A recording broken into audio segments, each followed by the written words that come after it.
And it is time to get started.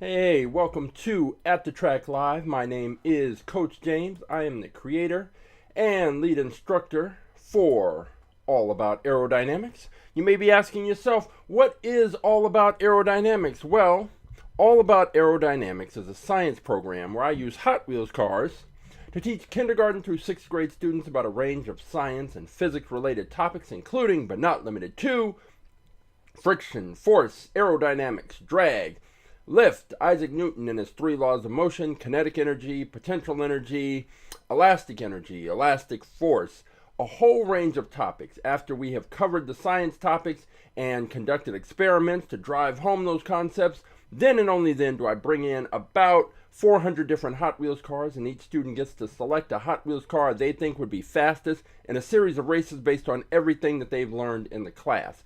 Once they have selected their cars, they weigh their cars, they test the speed of their cars, they check the year the car was manufactured, the materials the car is made of, everything that they can observe, they observe and document in a spreadsheet, and then all that's left is to set up a 1/64th scale quarter-mile drag strip and race the cars. The students do that, we have a little tournament, and they observe how their cars perform. Did their cars perform up to or below their expectations? And if they had the opportunity, would they select that car again, or would they make a different choice based on what they observed?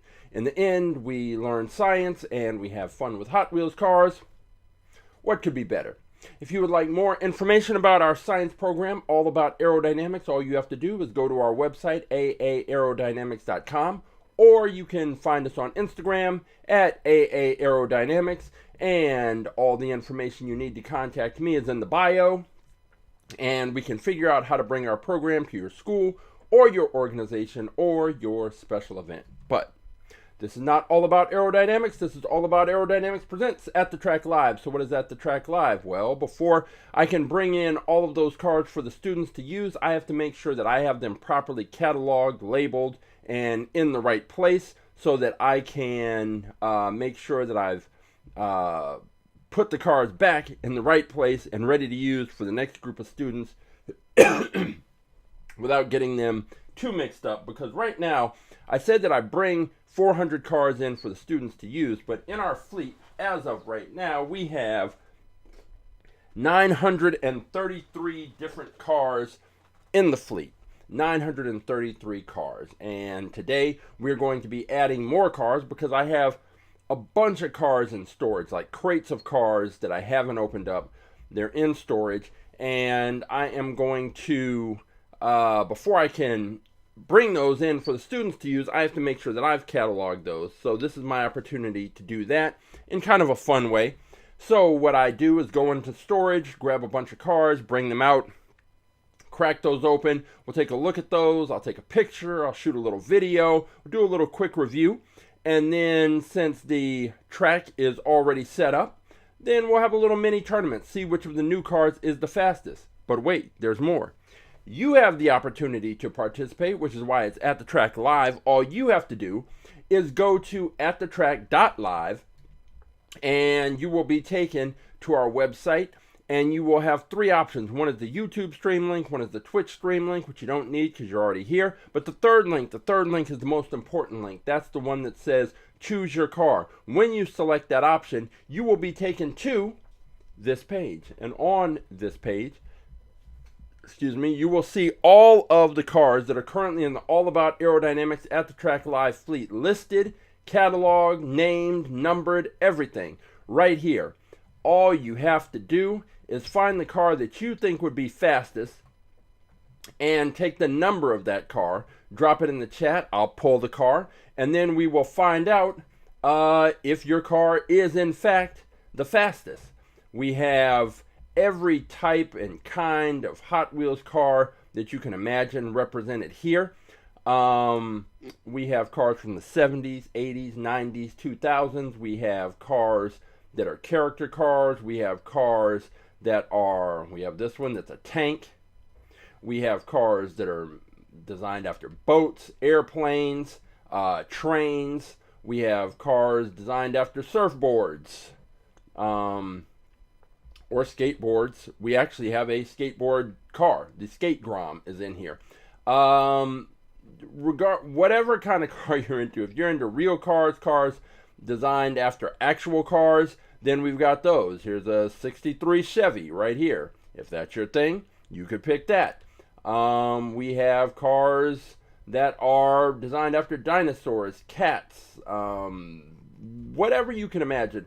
There's a hot dog car. There are Star Wars related cars. There are Lamborghinis, Ferraris, a bunch of Ford GTs. There are Batmobiles, all kinds of Batmobiles, Corvettes, Volkswagens, police cars, station wagons, whatever it is that you're looking for. We've got some version of that if we don't have the exact car. And if you know the exact car you're looking for, all you have to do is send me a message, and I will check the spreadsheet, and I can let you know right away if we have that particular car. But there are, like I said, 933 cars currently in the All About Aerodynamics at the Track Live fleet that are ready to be picked, ready to race. And when you find the car that you want, we will pull that car, race it, and if you can beat out all of the other cars, you will be today's champion. And whichever car becomes today's champion is going to go up against our fastest in fleet car. And our fastest in fleet car is this one. It is the BlitzSpeeder. It has been our fastest in fleet car for, well, this is its third go-round as fastest in fleet champion. It has had an interesting journey to get to this point. The BlitzSpeeder was a car that was loose. I think it came in a pack of about 5 cars, and the BlitzSpeeder wasn't the car that I wanted out of that pack. So I just pulled out the car that I wanted, and the other 4 cars were just put in a box and left loose. Well, at some point last year, I went and found those loose cars and pulled them out and decided, okay, let's see what this one can do. We introduced it into the fleet, and it became our fastest in fleet champion. It won the tournament, continued to win the tournament week after week after week. For 17 weeks, it was our champion. And then it lost. It lost to the Gazella R last fall, and the Gazella R went on a run of about 16 weeks. On the 17th week, we had a rematch. BlitzSpeeder versus the Gazella R. BlitzSpeeder took the race, became a 2-time champion. BlitzSpeeder went on for the next 5 or 6 months to just dominate all of the cars that it faced for the most part. And then a few weeks ago, it came up against the Dogfighter, which is an airplane-inspired Hot Wheels car. The Dogfighter beat the BlitzSpeeder, beat it handily, and became our champion. Well, we had another car that won a tournament, the Slide Kick. Excuse me. The Slide Kick came in, beat the Dogfighter clean. After that, the Slide Kick went up against the BlitzSpeeder. The BlitzSpeeder beat the Slide Kick and became a 3-time champion, and here we are. The BlitzSpeeder is our fastest in fleet car, so if you find the car that is faster than the BlitzSpeeder, then you will have the honor of having the new fastest in fleet car. But before you do all that, you have to beat all of the cars that are currently in the tournament. And we have some that we'll be introducing today. And I have to see, I want to make sure that these cars that I've pulled are not duplicates, because we don't want to have duplicate cars in the fleet necessarily. So if we can avoid it, if there's some significant difference between the cars, then I don't mind, like if the wheels are different. But if it's just a case where the paint job is different, then that's not significant enough to warrant having a second car in the a duplicate car in the fleet. Let's see. A couple of things. Next week is the Hot Wheels Legends Tour, which is the event where people can customize and design cars, real life cars, that they want to win this contest. And if they win the contest, then they become Hot Wheels. They get made into Hot Wheels cars. And this tour, it goes all around the country and maybe all around the world. I believe there are stops in Europe and maybe some in Latin America. But the final event is here at the Mattel headquarters in El Segundo. And that event is going to take place on this coming Saturday, October 4th. And I am going to go to that event. Unfortunately, it takes place right at this time when we would be doing At The Track Live, but I am going to try and go live there at the event, probably on Instagram. I think that is because in order to go live on YouTube, I would need some streaming software, which I don't have a mobile setup. So I think the easiest thing is going to be just going live on Instagram. So I will make some post about that, but that is next Saturday. And usually there's some pretty interesting cars. They have a lot of the just a lot of cool custom cars. All the people who are in the competition who want to win and have their cars, their custom cars, made into Hot Wheels cars. But there are also Hot Wheels cars that have been designed based on classic Hot Wheels cars. So there's like a life-size Bone Shaker, or a Twin Mill, or that Gas Monkey Corvette, that Gas Monkey Garage Corvette is there. I've seen the Darth Vader car, the Luke Skywalker, the X-Wing car, a real life-size version of that. So there's always something interesting to see, and possibly we could see a car that ends up becoming a Hot Wheels car next year. There are a few of those that I have, at least two, in the fleet right now that are former Hot Wheels Legends Tour winners. And if you are in the stores, if you see on the package, there's a yellow and black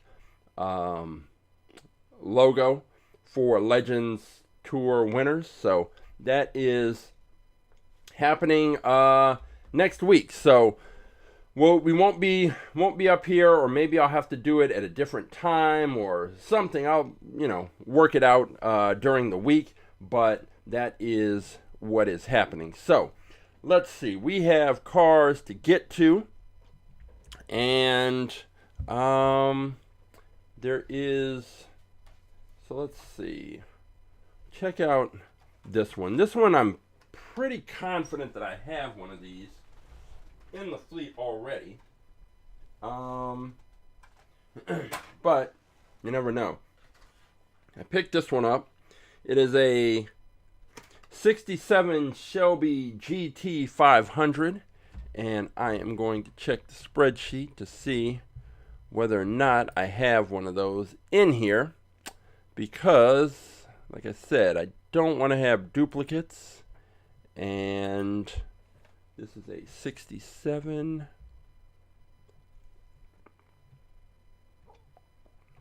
67 Ford GT40.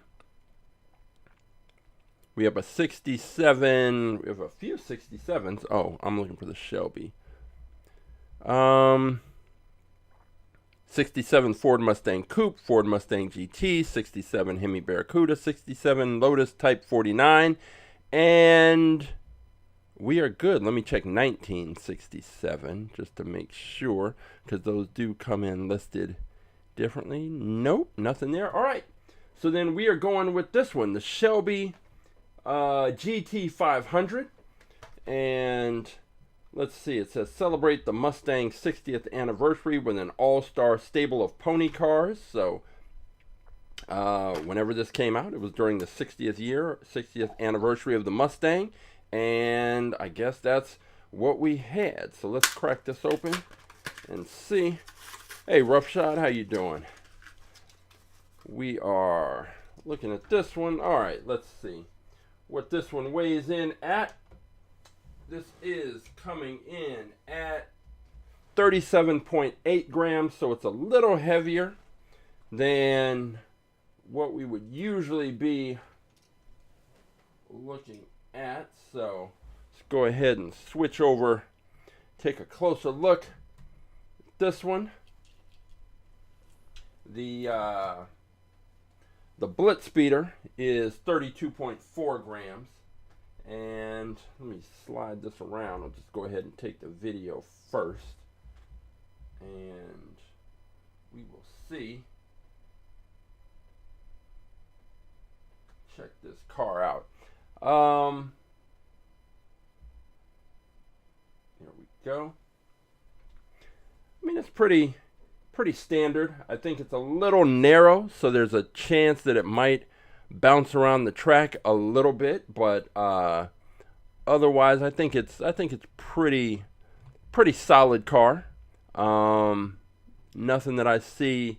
The back end is flat, and other than it being a little narrow and a little heavy, it's 37.8, so it's a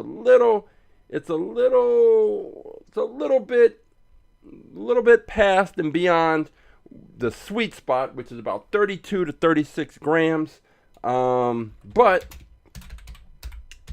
you know, we had a car that was 50 grams last week, that BMW M1 Pro car, and it actually did pretty well considering. In the end, that weight got it, but so 37, just 1 or 2 grams above the sweet spot, it's not really going to hurt anything. Yeah, this is one of those cars that you know, everything looks good till you get to the back end. Like they just did the paint job. And one of the things that I'd mentioned before is that when I went to that Hot Wheels Legends tour a couple of years ago, I had a chance. They had a little booth set up, and you could talk to the designers. And so, like, you look at this car, and they just didn't paint the tail lights or anything, like, for no reason. I mean, I'm sure they have a reason, but anyway, at the Legends tour, I got a chance to talk to the guy who designed that Donut Drifter car, and we were just, you know, talking about some things and what goes into the whole process. And then there was someone who did graphics on the cars. And what I'm going to ask them Saturday, if they have the same booth, is I want to know how they decide which cars get all the details and designs and paint and little added touches, and how they decide which ones don't. Like I'm curious to know what goes into that. Let's get this picture here. Boom. And so hopefully they have that booth set up. Like I said, I will be there, and I'll be streaming live, and so you'll get to see what I get to see. And but cars like this, it's like they went 90%. They just didn't cross the finish line. They got some of the details, but what would be the problem? I don't know. You know, just put a couple of dabs of paint on the tail light, something. But they decided not to, so all right.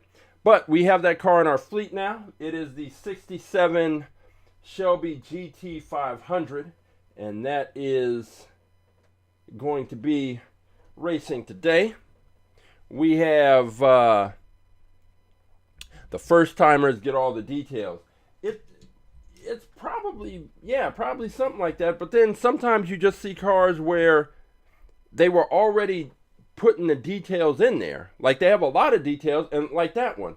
Like, why didn't they just finish off the back? I don't know. I maybe it's a money thing or a cost thing, or I have no idea. But maybe that's a question that I can get answered if I can, if they have that same setup like they did the last time that I went. Let's see, what year was this manufactured? It does not say, so I will have to look that up. All right, so we've got two, or at least one car in the mix. This one was donated to All About Aerodynamics. The Deora III. The Deora III. Let's see. May already have one of these, but that is why I keep the spreadsheet so I can be sure, don't have to guess. There is a Deora, and that is it. So I'm curious, 538, see what the Deora looks like. I believe that's one of those original Hot Wheels that they've, was part of the early set. The one I have isn't one of the ones from the early set, but it's one of those ones like the Bone Shaker, the Roger Dodger that they always crank out with different paint jobs and different looks. 538. So this is the version of the Deora that I have in the fleet. And that looks like it would have been okay, but those wheels tucked under the body, it's a little narrow, probably bounced around the track a lot. So that is the Deora. This is the Deora III, which is a little more streamlined, kind of interesting. There's some green parts in here that you can't see because of the green screen. So let me crack this open, and we'll take a closer look at the Deora III.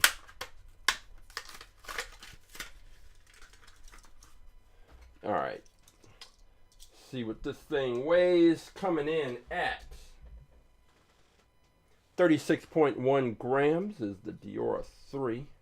So let me go ahead and drop this here, and we can take a closer look at the Deora III right here. And I'll just get my still picture first.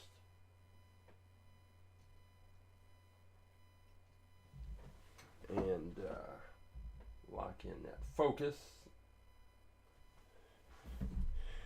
And the Deora III with the, I thought it was a motorcycle. Turns out it's a bicycle there in the back. And I think I need to put in a different background just to get it's a little dark, hard to see. Drop this on in there. There we go. And now get this little highlight, and we've got the Deora III. Well, let me turn it. The Deora III in the fleet. Now let's take this 360-degree view of this car and see what we've got. I mean, this front area, it's definitely unique because this front area is open. There's no windshield. So you would think that the air would flow just kind of right through there, but once it gets past that front area, I don't know what's happening. You've got the bike right there.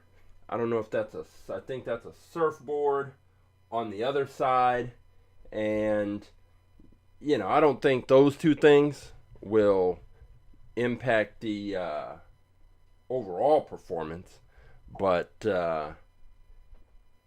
it's just, I don't know. This is another one of those ones that's hard to really figure out just by looking at it, because it's so different. That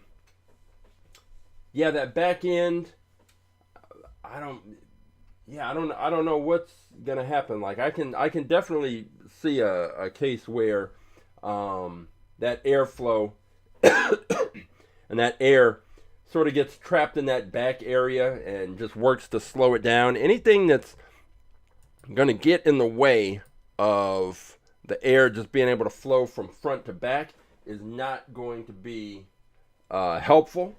But this is, it's definitely unique, and I think maybe if it was sealed up, if it had a windshield that came up like kind of smooth right there, just curved, and then just had a flat, maybe clear plastic surface right across the back all the way to the end, that would probably be a solid car. But it doesn't have all those things. It's got what it's got. And it's gonna be interesting because the way the board and the bike are sticking up, pretty much just like fins on some of the other cars we've raced. But this is the Deora III 935, and we actually might have a chance to throw this in the wind tunnel because I had a bunch of stuff to do this week, and I had a doctor's appointment on Wednesday, and was trying to rush around on earlier in the week and get everything done that I had to get done. And in the process of rushing around, I ended up doing Wind Tunnel Wednesday on Tuesday, and didn't realize it until Wednesday evening. And then I don't know what I was thinking, but I got a message from Christopher that he had a couple of cars. Oh, this car, I like that. It's got that diffuser in the back. But I got a message from Christopher, and he was saying, hey, I had a couple of cars that I wanted to check out in the wind tunnel, and but I missed the episode. And no, you didn't miss the episode. Well, you missed the episode, but you only missed it because I messed up and did it a day early. So if Christopher shows up, I have his two cars. We'll put those in the wind tunnel. He'll get to decide which car he wants, and then we will move on. But since the wind tunnel will be up and operational, might as well throw this Deora in there just to get an idea of what exactly we're going to be looking at. So I have no idea what to expect from this car, but I appreciate it. I didn't even realize it. It was like Wednesday at about 5 o'clock, and I was sitting there thinking, I don't know what it was, but hey, it's how it goes. It's how it goes sometimes. But we will get those cars in for Christopher if he shows up. Let's see. All right, so we've got the Deora 3. I wonder what the Deora 2 looks like, because there's got to be a 2 if we've got the original, and then we've got part 3, so there has to be a part 2. Don't know offhand what that looks like, but I have no idea. Let's see. And I don't have one. I might have one in storage, but haven't gotten to it yet. So let's see. Okay, this one I picked up the other day, And it's a small car, but it's in that silver series. So it's in that group, like in between the premium cars with the real riders and all the details and the mainline cars. So it's right kind of in the middle. This is the Jaguar Lightweight E-Type. So let's crack this open. It looks like there's 5 cars they have here listed, but they are a Ford GT, a Ford GT40.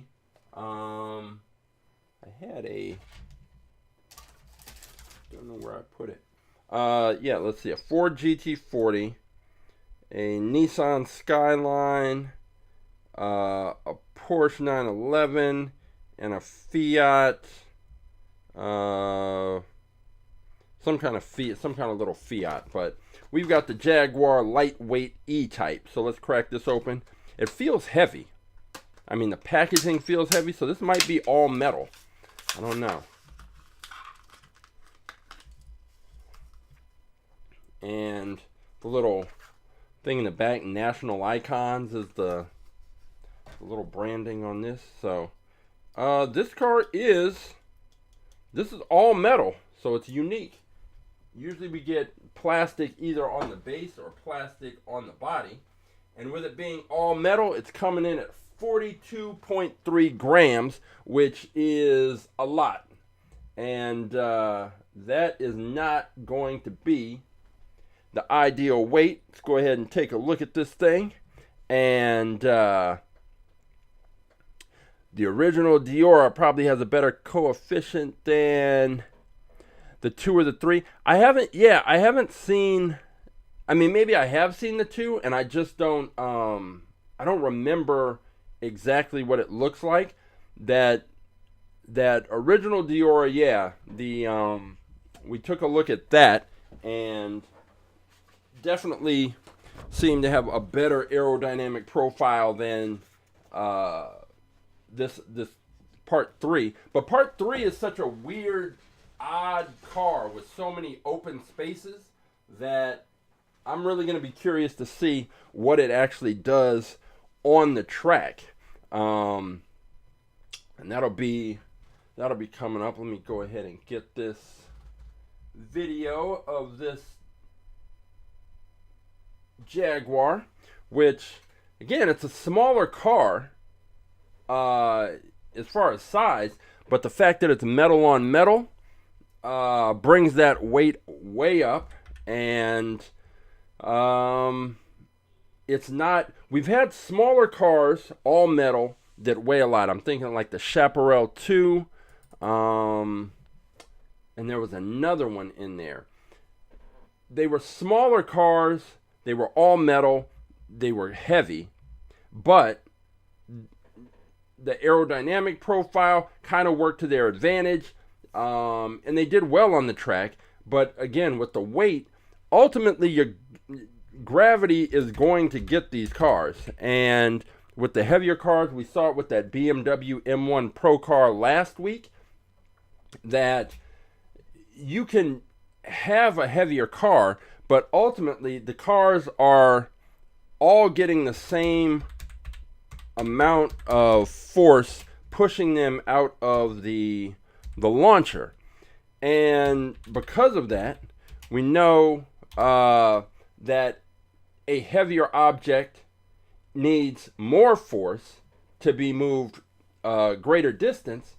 And if both the cars are getting the same amount of force and one is significantly lighter than the other, then we know that lighter one, unless something else happens along the way, that lighter one is going to move, travel a further distance. The question is, where is that point when the heavier car starts to slow down?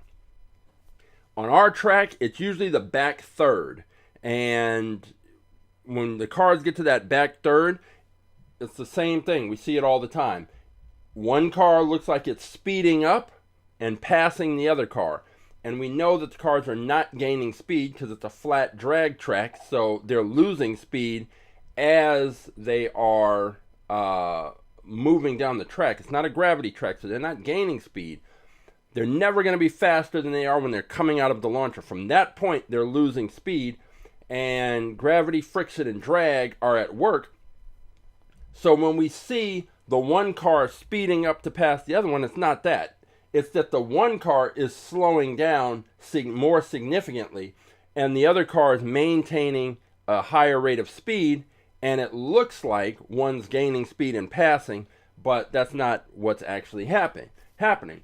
So ultimately, these heavier cars just aren't able to finish things out. Like that BMW M1 Pro car, it started out great. It came out great, had a good aerodynamic profile, was moving down the track, and right about that one, about halfway through, you would start to see it slow. By the last third of the track, it was really slowing. Cars were zipping past it. So we'll see if that is the case with this one. But I don't, and it's narrow, so there is a chance that it'll bounce around the track quite a bit, but we'll find out. We'll find out. And that's the whole point. We make these observations based on, we make the observations, and then we kind of draw these make these predictions, and have these early kind of hypotheses and theories based on everything we've observed, and see if that all plays out. And usually, for the most part, it does. It's only been, there have only been a few cars that have really thrown things for a loop, mainly the Dog Fighter. I still can't explain how the Dog Fighter is as fast on our track as it is.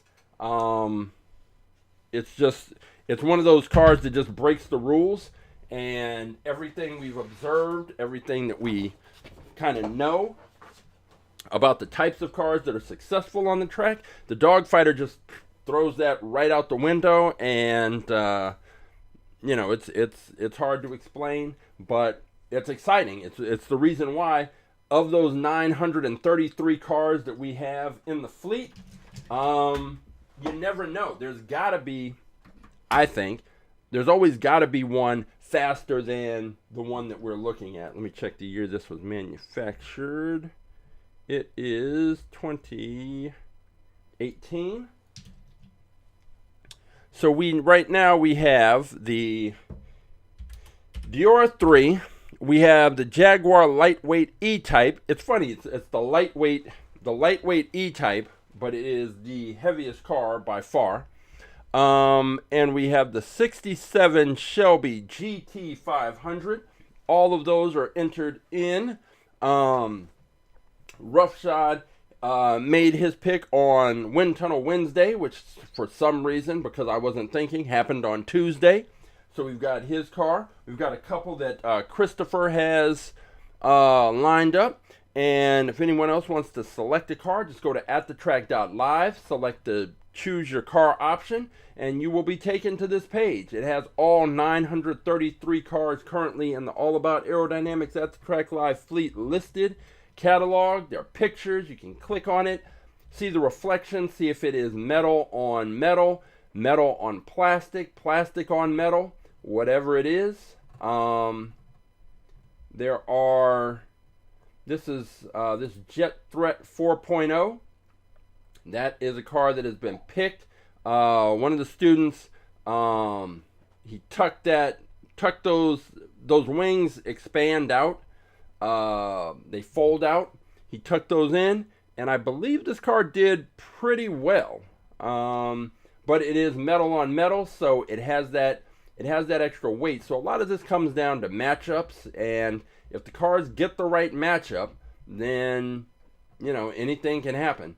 Any given Sunday, any given Saturday, any car can beat another, but within reason, because there's some of these cars that we know, like this is one of my favorite cars when we talk about cars when they put in the detail. This 64 Riviera, they went all out with the details on this one, and this is absolutely one of my favorite Hot Wheels cars, and every time I show this one, I mention the fact that they had a alternate version of this, like a special that was available in Kroger stores. Here in California, we don't have Kroger. We have Ralph's and Food for Less, which are owned by the same company. So sometimes we get the same kind of promotional things, but we didn't have that. And so I mentioned to my mom where she lives, they have Kroger. And I told her, hey, if you're in Kroger and you happen to be looking around or pass by the Hot Wheels, hey, let me know if you see this. And fortunately, she did, and she got excited when she found it. She found this, which is the alternate version of that car, and she found it, got it, sent it to me. So I have this one and the other one. I think I have two of the other Rivieras. Both of these. And these, I mean, they put all the detail in. This was the first car that I remember seeing the wheels with the skulls on them. So that was cool. And the design on both of these is just, outstanding. Now, we take them to the track. They are not fast at all. But that's cool. It doesn't matter. These are two of my favorites. And like I said, I'm going to ask. Hopefully when I see at this Legends Tour on Saturday, they'll have the designers and people out there. And I absolutely want to ask them about how they determine which cars get this level of detail versus some of the others that we've seen that are lacking completely. So, all right, we've got, these cars aren't racing, but they are there. I've got a few other candidates here, some cars that I pulled out of the, let's see. Oh, okay, so Roshad's saying there's a new pickup that they've got with a design like this. Is it part of their, like, the Halloween edition, or is it just like a new kind of mainline car? Because I'll definitely have to look for that. And usually that's how like most of the new stuff, I don't just stumble across it in the stores. I don't even know what to look for. Usually what happens is I'll watch your channel and I'll see you going through and while you're like flipping through the racks, I'll see something, and that's usually how I know that there's a new car to look out for. So I'll see it on your channel and your videos, and then I will end up knowing what to look for. Like, oh, okay, I gotta find that one, and that's happened a couple of times. Because the stores around here, you know what? It seems like everybody kind of has the same issue. Like, you go to the stores over and over again, and it's the same thing or nothing. And then one day you go in there, it just happen to be right place, right time, and boom, you find something new, something cool, and there we go. Oh, hey, Christopher. No, we were waiting for you before I put those cars in, so I will put them into the wind tunnel in a little bit. And like I was saying earlier, it was just my mistake. Like, I don't know, I had too much going on, and next thing I know, did Wind Tunnel Wednesday on Tuesday. Who knew? All right, let's see. We have this one. A 96 Dodge Viper GTS. I'm pretty sure we have a Dodge Viper in here. But the question is it a 96 Dodge Viper? Because if it is not, then this one can stay. Let's go ahead and check. The year's 96. We only have a 96 Chevy Impala SS, so this one gets to stay. Let me check 1996, just to be sure. 1996 Chevy 1500 and a 1996 Porsche Carrera. So, cool. This one gets to stay. The Dodge Viper GTS from 1996. Let's go ahead and crack this open. Check it out. And this is exactly what we were just talking. Okay, let's see. There's some information on the back here. 96 Dodge Viper GTS, born in 1996 in Detroit, Michigan. Designer Dodge. The second generation of this 90s icon is hot on the scene with its double bubble roof and 177 mph top speed. Blink and you might miss this V10 powered muscle car as it goes from 0 to 60 in 3.5 seconds. Okay. Let's check the weight on this car. Coming in at 37.5, so just like the other Ford, what was it? The Shelby GT500. It's just slightly above what we would consider the sweet spot. And let's take a closer look here. This one. Grab this video. Now this is one. So this is a mainline car, and while there are some little defects in the paint on that white, the stripe going across the hood, and then you see up on the roof there's a little nick in it, even though I just cracked this open. The thing to note is that when it comes around the back, look, they painted this tail light. They even did the license plate.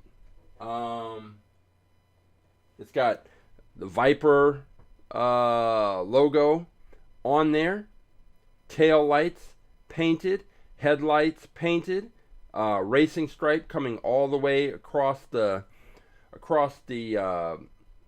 trunk all the way to the bottom of the car. Nice paint job.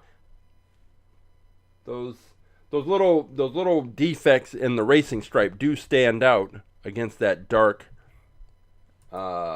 paint, but otherwise pretty cool car.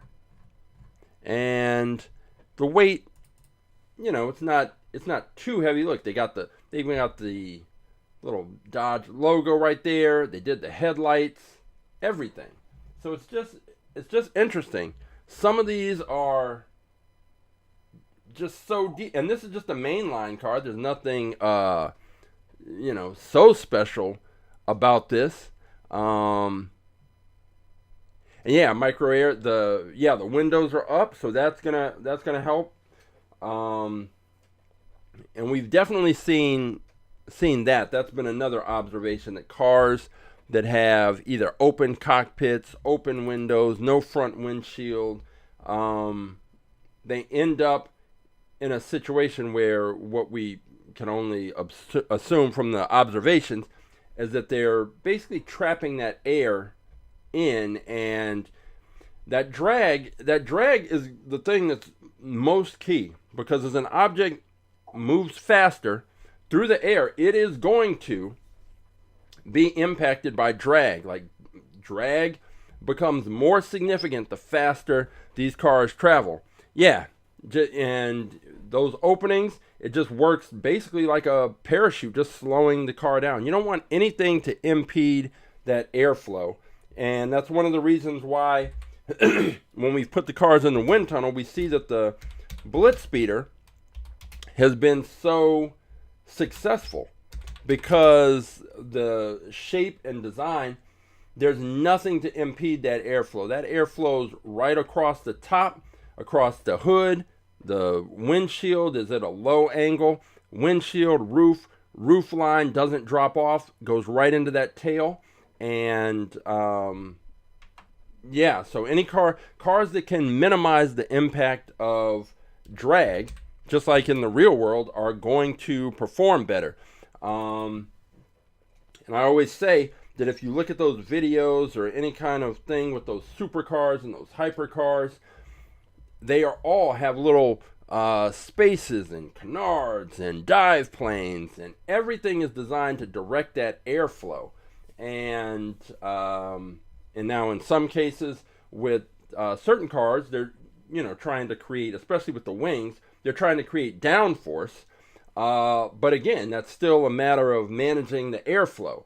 And while these Hot Wheels cars, especially with the wings, aren't necessarily designed and constructed correctly in order to create downforce or lift, these cars are still going to be impacted by drag. So we're going to see, like I said, gravity, drag, and friction are the three things that are working against these cars. And cars that can minimize the impact of those three things, especially drag, are going to do well on the track. So we've got the 96 Dodge Viper GTS. We've got the lightweight Jaguar, even though it's the heaviest car. We've got the Shelby GT500. And we've got the Deora III. I think we still need to get some other cars in here before we hit the wind tunnel and check out Christopher's car. If you want to pick a car, just go to AtTheTrack.live, select the choose a car option. You will be taken to this page, and on this page you will be able to see all of the cars that are currently in the All About Aerodynamics AtTheTrack Live fleet.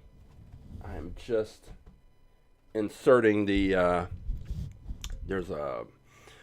nozzle, the smoke nozzle. I'm just inserting that into the wind tunnel, so that'll be ready to go.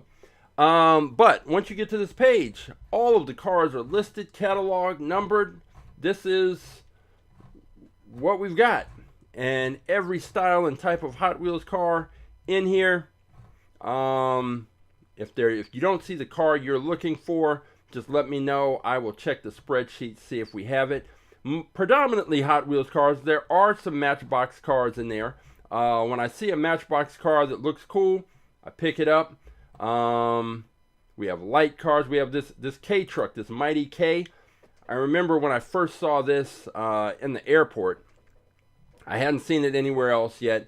Picked it up, and I believe this one, well, we took this picture. It hit the track. It crashed, and the paint got chipped. So some of these cars do have some battle scars, but they are still in there. We've got the Bugatti Bolide, which I was a little disappointed. Like, this paint job is real sloppy.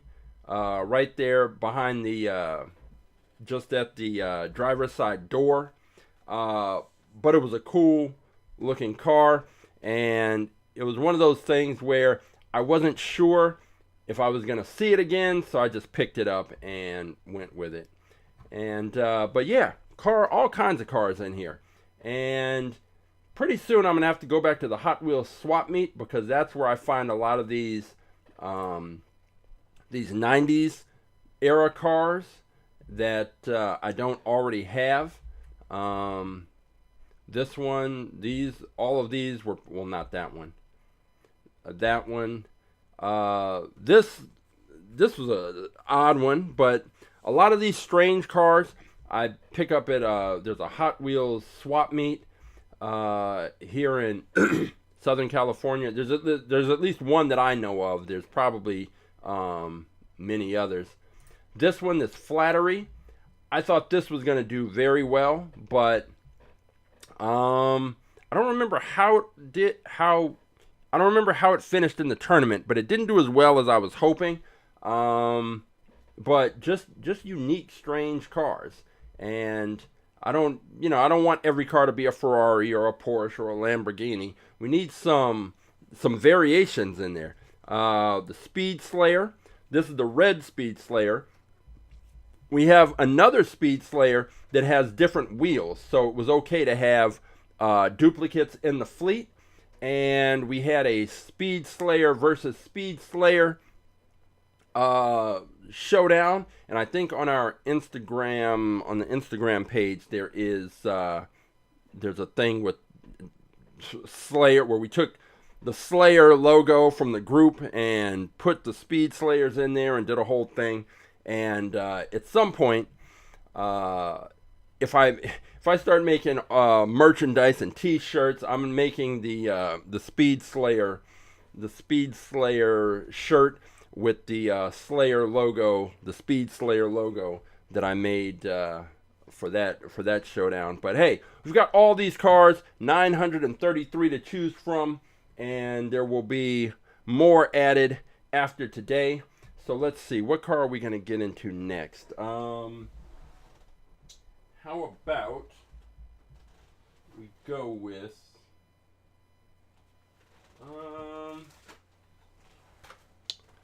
let's see, the Long Bloc. We have the Short Bloc in there already. The Long Bloc, let me just double check, because I bought another one of these because I'm gonna break it apart to make it test it out for that video racer, the new and improved video racer that we're kind of in the process of putting together and building. But let me just make sure we don't already have this in the fleet. The Long Bloc, we have Loco Motorin, Lolux, and no. Okay, so we have the Short Bloc, which was a shorter version of this. Now we've got the Long Bloc. So let's go ahead and crack this open and see what we've got.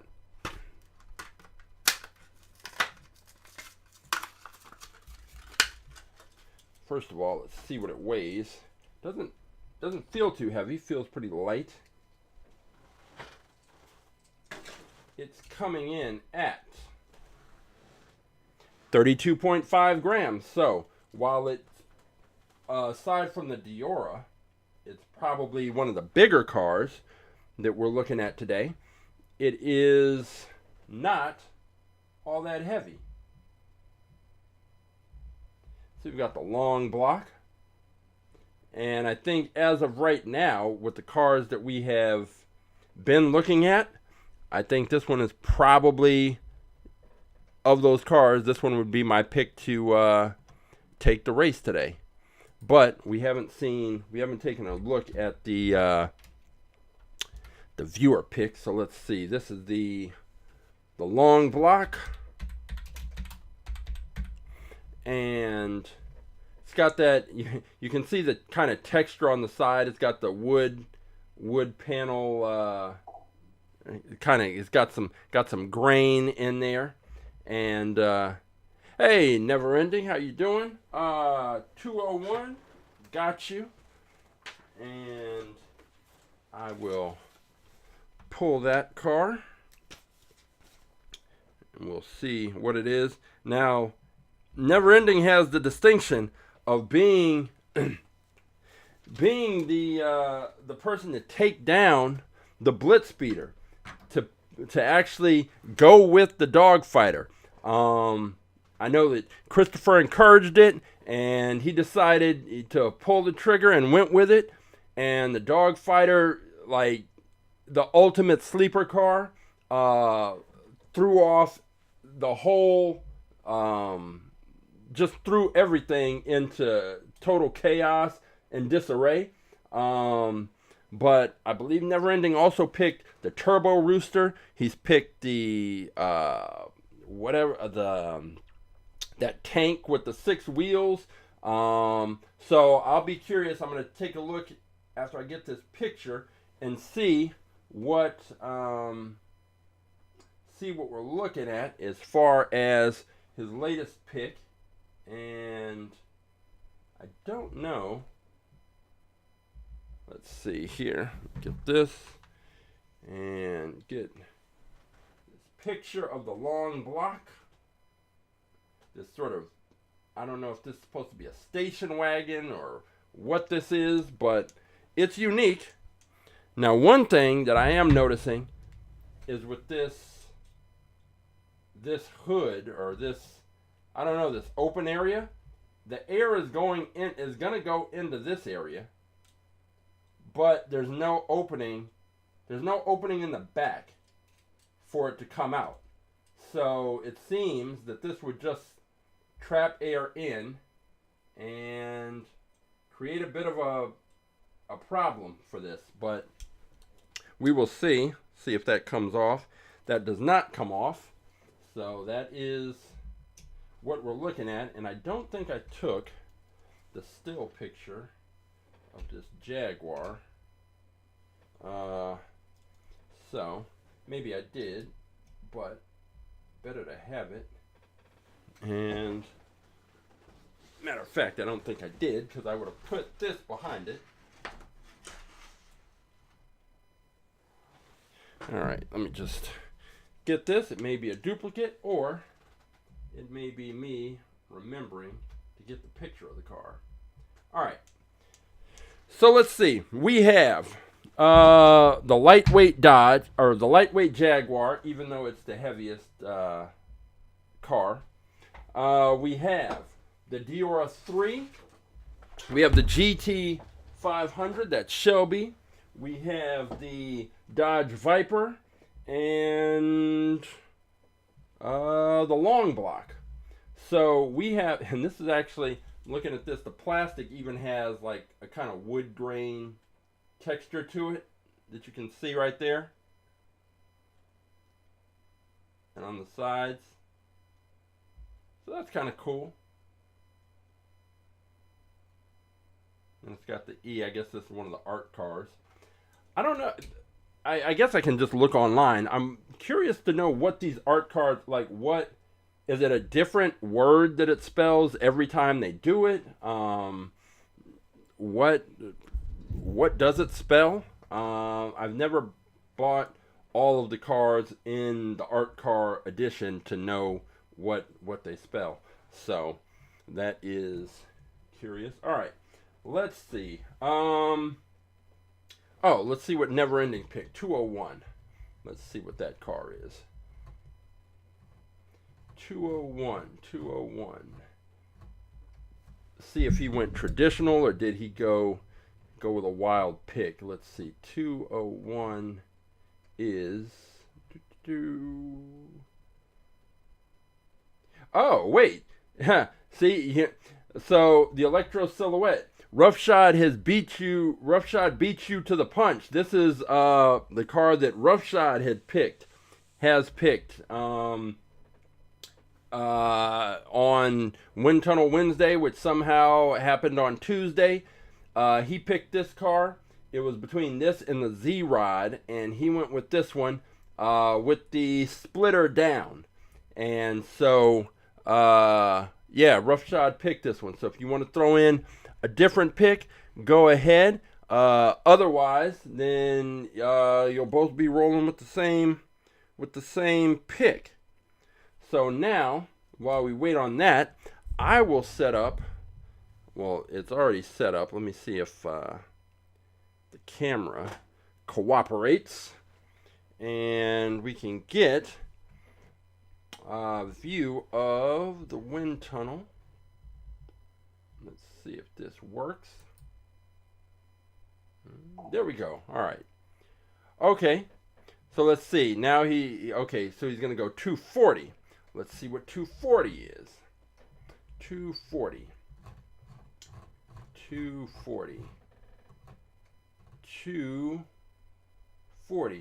Okay. The Pagani. So now he's going a little more traditional. At least by Never Ending standards. So let's see, 240. Also, by the way, I mentioned this before, but I was watching some of the races on his channel, the Hot Wheels Racing Simulator. The setup is incredible. It's like, so he's doing Hot Wheels races on like a wild gravity track, but the background and the graphics, it's like you're watching a video game, a TV show. Like it's incredible. Like I can't imagine how much time goes into that, but the setup is is just amazing. It's like, I don't, how long did it take you to set all that up? Because like, it's just, it's if you haven't checked it out, you should. Especially if you're, obviously if you're watching this, you're into Hot Wheels racing, but it's like next level. It really is like you're watching a TV show, or playing one of those top tier kind of racing games. Yeah, he says it took a while. I can believe it, because that's an impressive setup, and then all the editing and the graphics. Yeah, definitely check it out. All right, so let's see. Christopher had two cars he was considering. So the first one is this Cadillac LMP, and this is it. And we're gonna put these in the wind tunnel. We're gonna get a little idea of what we do on Wednesdays, checking these cars out in the wind tunnel. And as I mentioned on Wind Tunnel Wednesday, which happened on Tuesday, the company that makes the Winsible, which is the name of the wind tunnel, Funtech Labs, they just came out with a metal plate and little magnetic stands that raise the car up and do exactly what we ended up doing with these little cheap pieces of scrap wood. Because I think they realized that the cars needed to be held in place and held in position. All right, let's see what we've got here. Let's the Cadillac LMP. See if we can get this wind fired up. There we go. Should get a little pop. There we go. All right, so let's see. We are at our basic cruising speed of 67 miles per hour, and you can already see just at this low speed the air is hitting right here, and because of the design of that frontal area, it has to go over, under, and around. It's hitting and just sort of coming up that way. So let's go ahead and turn it up, see what we see. That flattens out a bit. We're at 107 miles per hour. Yeah, so Christopher's saying that there's an updated Winsible, and yeah, they've made them for other sizes of cars, 1/18 scale and 1/24 scale, and then the 1/64 scale. I know they've been making improvements, because this is the first version. We're at 134 miles per hour. And there's definitely a few things that they have worked out and changed and made adjustments to since I bought this version. But they're so expensive that, I'll just stick with this one until something happens. But what I did buy, they did come out with an accessory to have different types of airflow. Because right now I have one. Mine came with two. It came with this one that has 5 streams of air, and then the other one has just one stream that comes out. But I ordered their new nozzle, and so you can kind of configure the airflow to come out in different ways. So as soon as I get that, we'll try it and test it out. We're at 161 miles per hour. And now up to 188. And now one thing is, we've got this piece sticking up here. It is, I can't say that it's impeding the airflow all that much, because it does have a little bit of an opening, but it can't help. It might not hurt all that much, but it definitely isn't going to help. We've got the cockpit right here that's open, but the air seems to be flowing right across there. We'll push this up to 201 miles per hour. And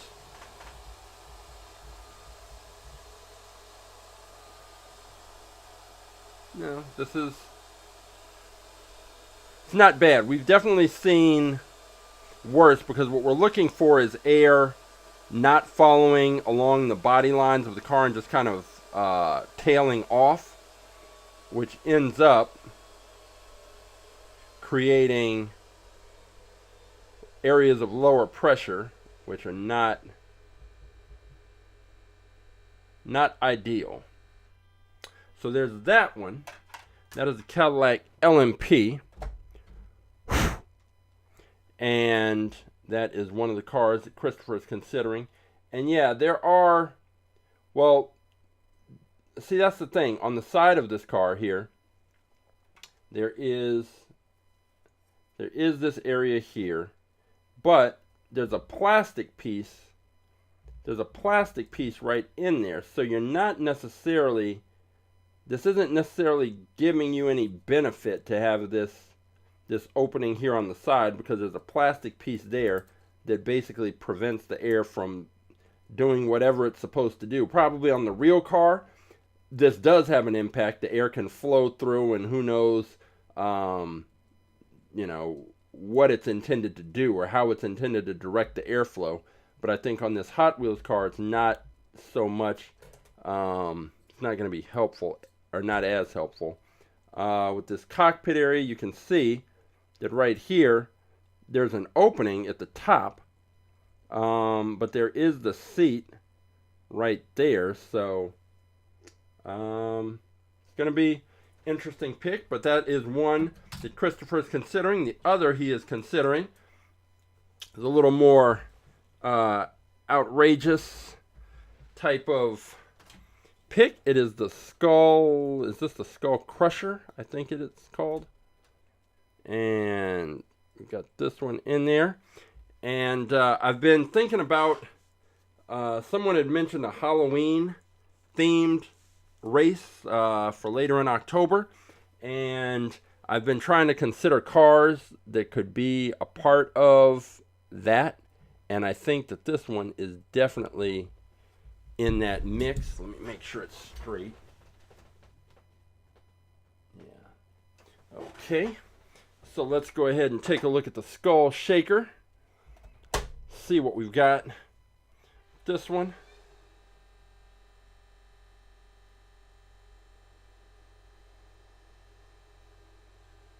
so with our cruising speed of 67 miles per hour, and that usually gives a good, especially when it first starts up, you can really see how the air is flowing over the car before we turn up the speed. And I'm going to go ahead and push this up.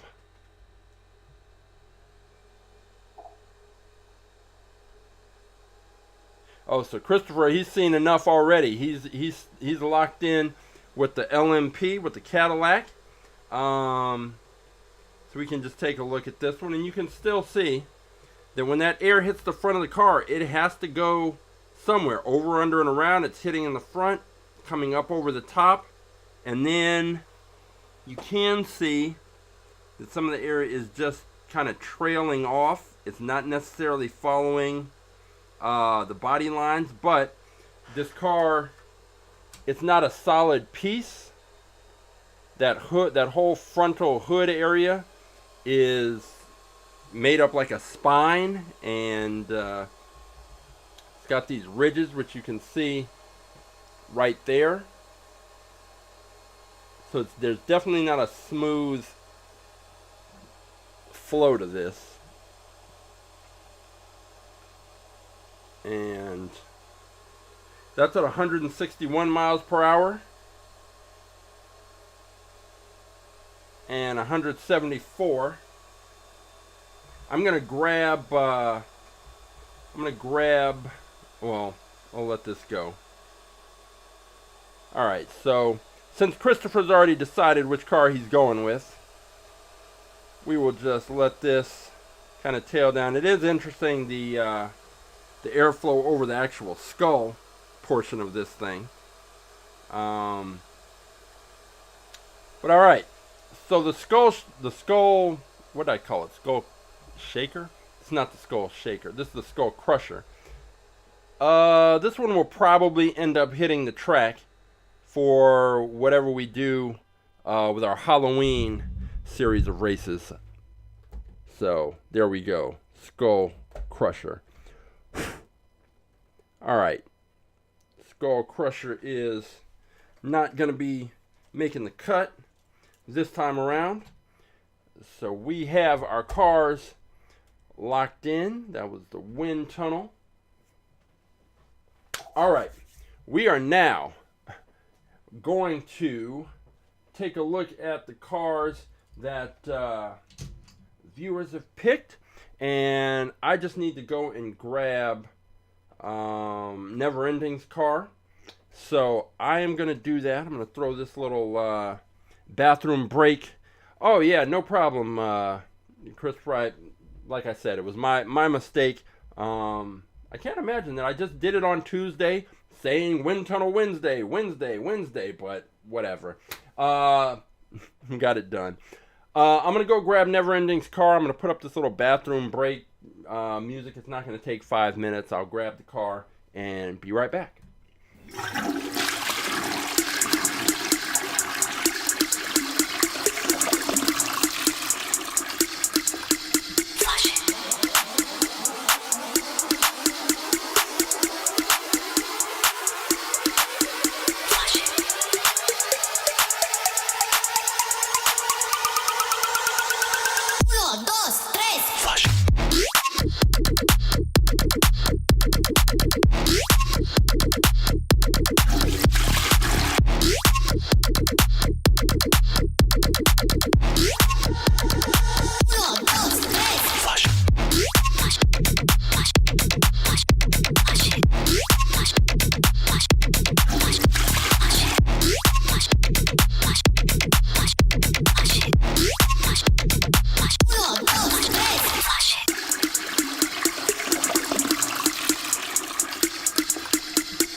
Flush it. Oh man. We found Never Ending's car. We've got Never Ending's car. We've got the we've got Christopher's pick. We've got Roughshods pick, all ready to go. In addition to the cars that we have the Long Bloc. We have the lightweight Jaguar, which is actually our heaviest car. We have the Deora III, the Shelby GT500. Yeah. And we also have the Dodge Viper. So we've got those cars. And then, in addition to those, we have, start off with right here, this Pagani Huayra. This is Never Ending's pick. Let's see what this weighs. This is coming in at 31.8 grams. So 31.8 grams is just below. We've had a few cars that are just above the sweet spot. This one is just below. And the sweet spot for most of these cars is between 32 and 36 grams. So this one's like 0.2 of a gram outside the sweet spot. I don't think that's going to make all that much of a difference, but I do like this car's chances right off the bat. Nothing wrong with this one at all. Lightweight, good aerodynamic profile. I think the back end is flat, so it should have a lot of surface area pressed up against the launching block, and presuming it gets a good launch, no reason why it shouldn't do well. Now that weight, we have seen the same way that we talked about what happens with the heavier cars toward the back end of the track, lighter cars toward the back end of the track, drag starts to slow them down, but we'll see how that all works out in the end with the Pagani right there. Then we had Let's see. We had Christopher selected this Cadillac LMP. Let's see what that weighs. It weighs in at 37.5. So again, another car. This is, I think, our third car that's in the 37 range in terms of weight. So, you know, that should make for pretty even matchups for most of those cars.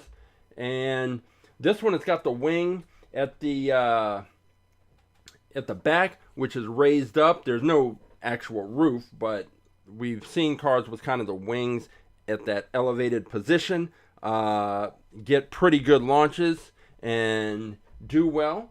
So this one, we're going to see how it all plays out. I don't know that I saw anything wrong with this car, and I'll be curious to see how it performs. It seems like it's a little wider than the Pagani, which wider cars, it's definitely better to have a wider car on our track because there is less opportunity for the cars to bounce around back and forth. If they're wider, they're not going to have as much play to bounce back and forth and create that issue.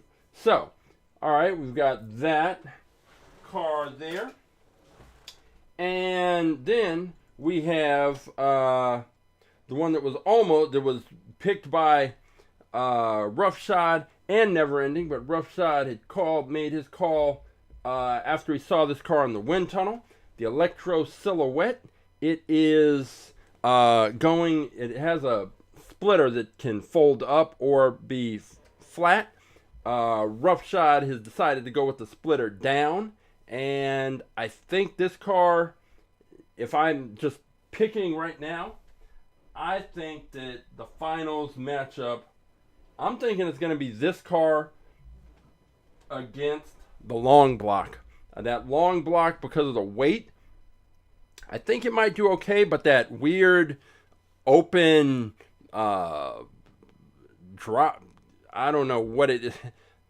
I don't know how to describe it because it seems like that covering is going to trap that air in and might prevent that car from doing well. But this one, I don't see any reason why this one shouldn't do well. Now, I'd like it more if it had just like a canopy, like a plastic canopy that covered up this open driver's cockpit area, because there is room in here for air to get trapped. It's just sort of a plastic tub in there, and there are these openings. Air's coming up, flows in there, gets in there. Will it slow the car down? Possibly. We will find out.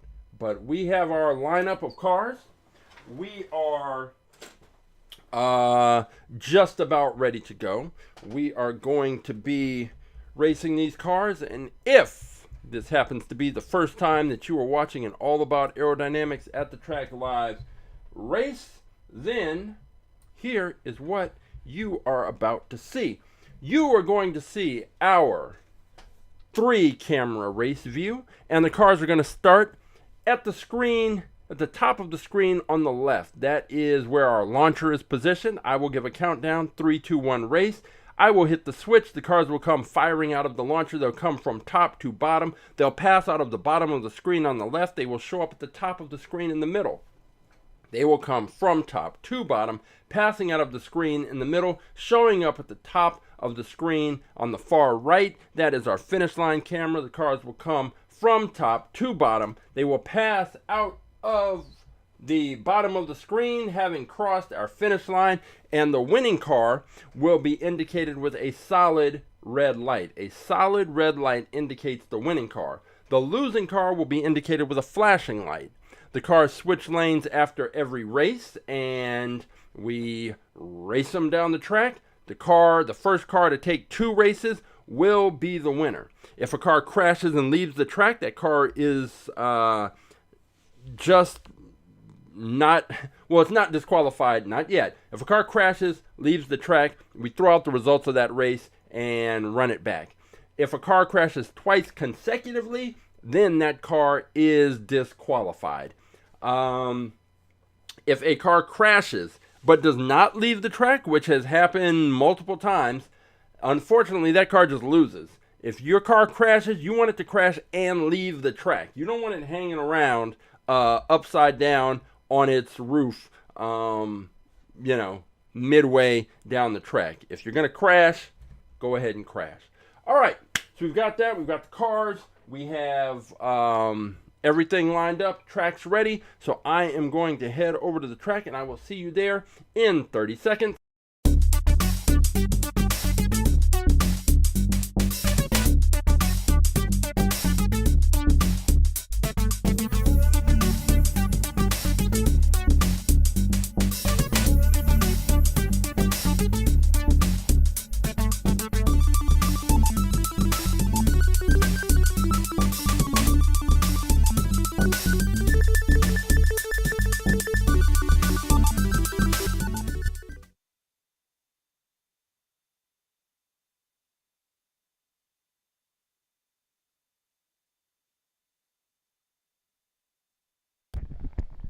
Let's see, the weight on the Electro Silhouette. Yeah, I guess I didn't check that.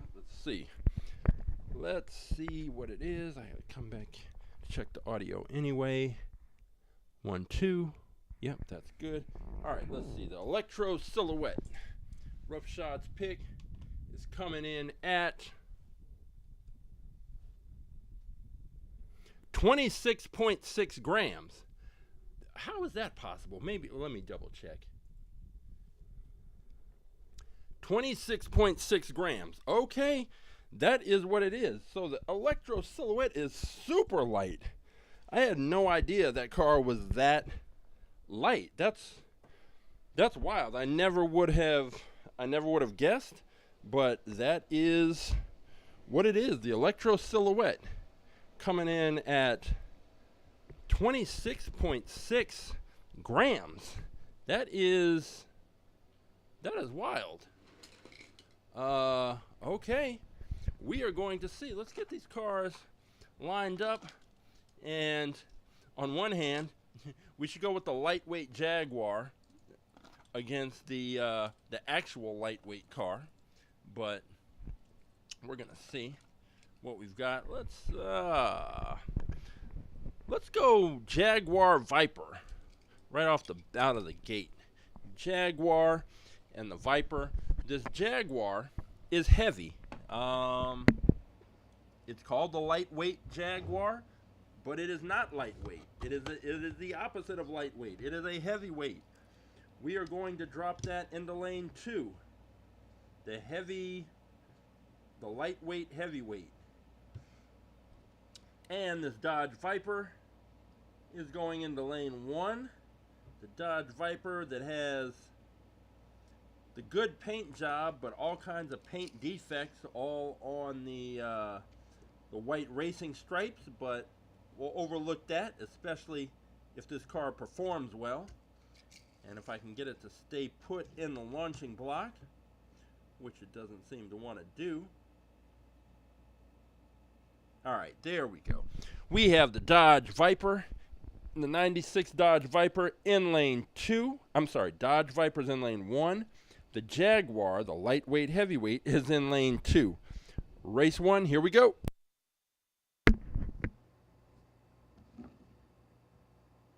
Three, 2, 1, race. And we see that the Dodge Viper took the race. And we saw exactly what we were talking about. Exactly.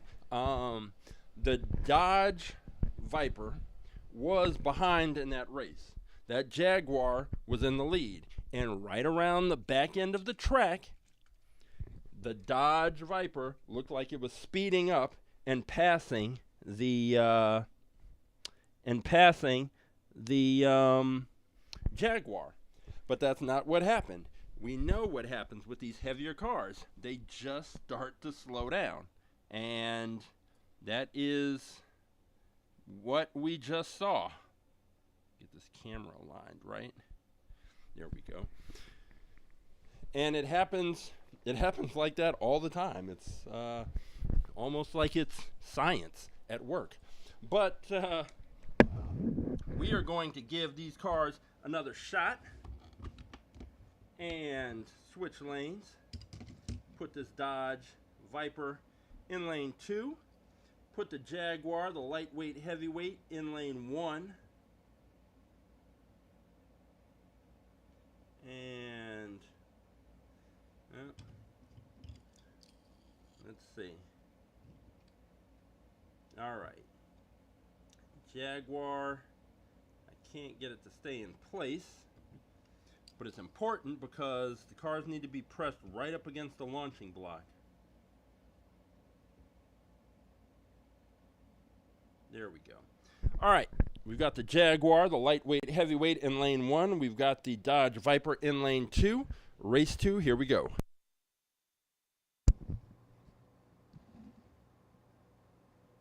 Three, two, one, race. Exact same thing. The Jaguar got out to a slight lead and held that slight lead until it started to slow down. And it started to slow down around the back end of the track, as predicted, as expected, and the Dodge Viper took that race. Don't know that the Dodge Viper is all that fast, but it was fast enough to beat the car that it was racing. It's that old thing that you don't have to be faster than the bear, you just have to be faster than the person standing next to you. All right, so we've got those cars. Let's go Long Bloc versus Deora III. And these two, let me make sure the Deora III doesn't need any special accommodations. Does not. We are going to get these. All right, so this Deora III, very unique, very interesting design. You know, is it as aerodynamic as the original Deora? Don't know. We could put that to the test. But it's definitely an interesting car. The Long Bloc, also interesting, until we ran into Roughshod's Electro Silhouette. The Long Bloc was pretty much our lightest car, but it is not anymore, but it is in lane 1, and we have the Deora III in lane 2. Race 1, here we go.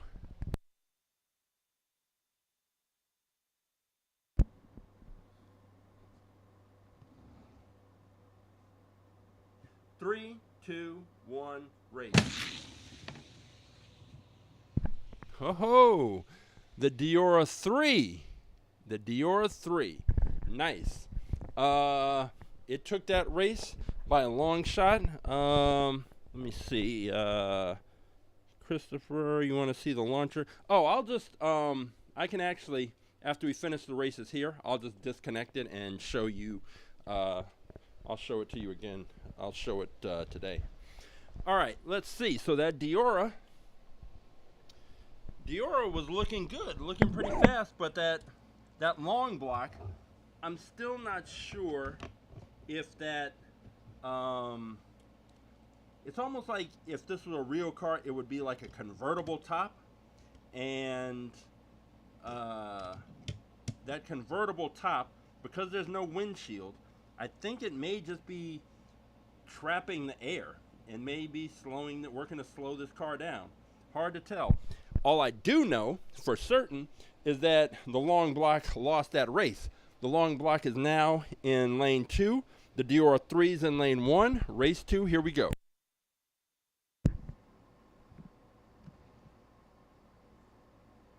Three, two, one, race. Oh, the Long Bloc said, I'm not ready. I'm not ready to go. Not yet. So the Long Bloc comes back and takes that race. And now we're going to a third, final, and decisive race. All right, Long Bloc. Long Bloc I like that when cars that are when cars have bad performances and come back and get a win. I like that. I like that because with some of these cars, you never know. It could just be that they got a bad launch. Like, it happens. It absolutely happens. And that is not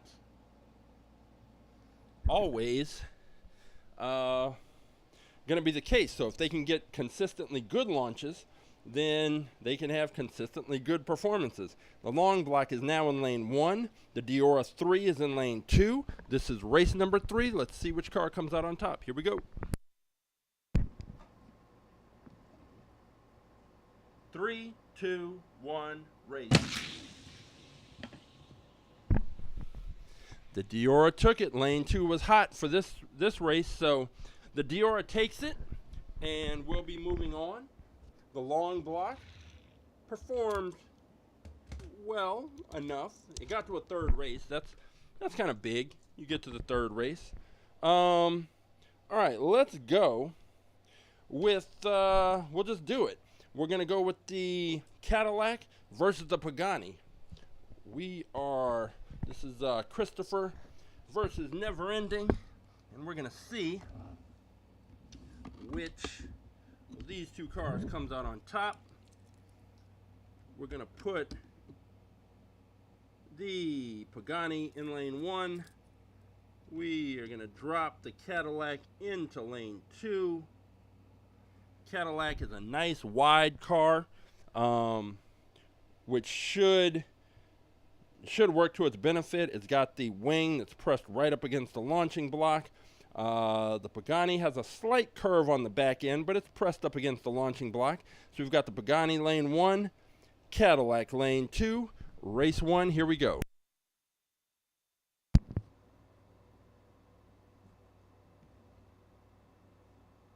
Three, 2, 1, race.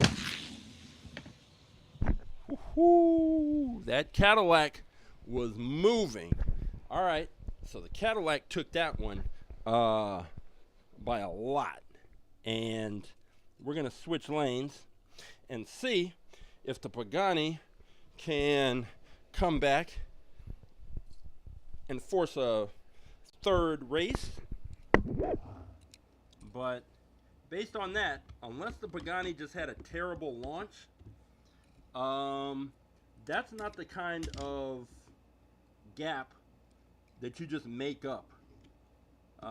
It really would have to have been that the Pagani got a bad launch. So we're going to into race 2. We've got the Cadillac in lane 1, the Pagani in lane 2. This is race number 2. Here we go.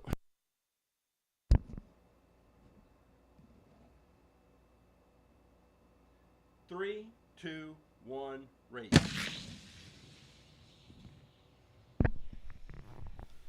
Cadillac didn't win by as much, but it still won by a lot and is moving on. That Cadillac has basically what you want to see on our track. When you're looking here and you're looking at the width of the car, there's not a lot of room for the Cadillac to turn to bounce around. And the Pagani doesn't have a lot. That's why you don't really want narrower cars on the track, because they can bounce around from side to side. But when you get a wide car, it's pretty much, as long as it gets a good launch, it's going to lock in and stay in that channel. And there's not going to be too much shifting and not a lot of friction and scraping against the sides of the track. It's going to stay right in the center where you want it. So wider cars tend to do better. And we are going to see if that holds up for the next few races. We have the Shelby GT500 is going to be going up against Roughshods Electro Silhouette, splitter down. And we're going to see who's coming out on top this time. All right, we've got the Electro Silhouette set up. Almost set up. Let's get it right. It does not want to stay in place. So sometimes the cars just roll away from the starting block. Can't have that happen. It's usually all I have to do is just adjust the wheels a little bit. All right, we are ready to go. We've got the Shelby GT500 in lane 2. We have the Electro Silhouette splitter down, lane 1, race 1. Here we go.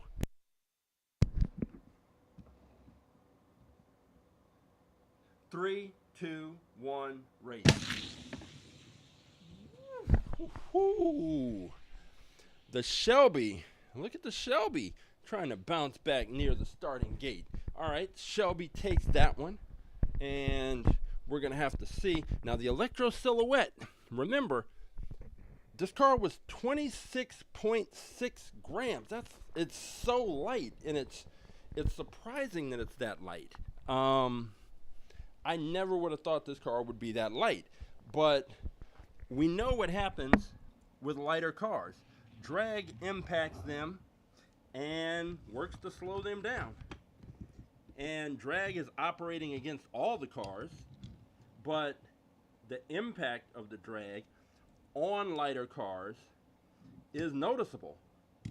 And the fact is that the Shelby was already out to such a lead that we never got to see that that situation where one car looks like it's slowing down.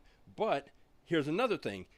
If the Shelby gets out to a big lead and that gap grows, same thing is happening. The other car is slowing down. So we have switched lanes. We have the Electro Silhouette in lane 2. We have the Shelby in lane 1. Race 2, here we go.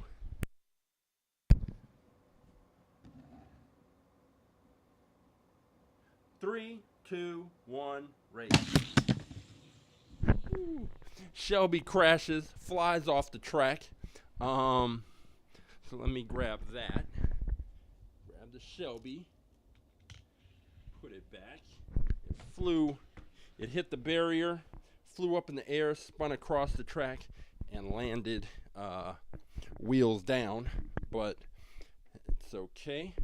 All right, so the Shelby crashed. Electro Silhouette just got to take a free pass on the track, which is fine. We will just reset these cars and get it going. Let's see here.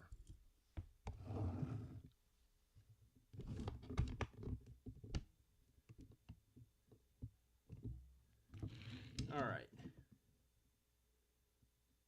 We have the Shelby, which is set up in lane 1.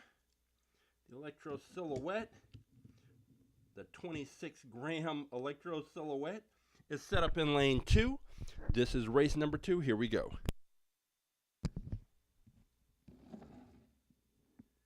3, 2, 1, race.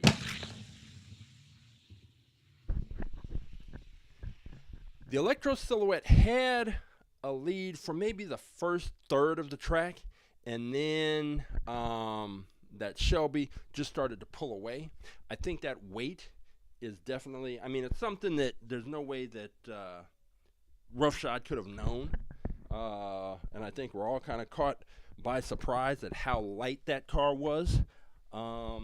If it had more weight, it probably would have done better. I'm almost certain. But it did not, and it did not.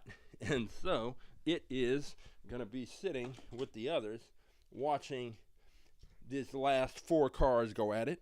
So we have the Cadillac, the Shelby, the Deora III, and the Viper. We're going to go Deora III versus Viper and see who comes out on top. Let's go this matchup and put the Dodge Viper in lane 1 and the Deora III in lane 2.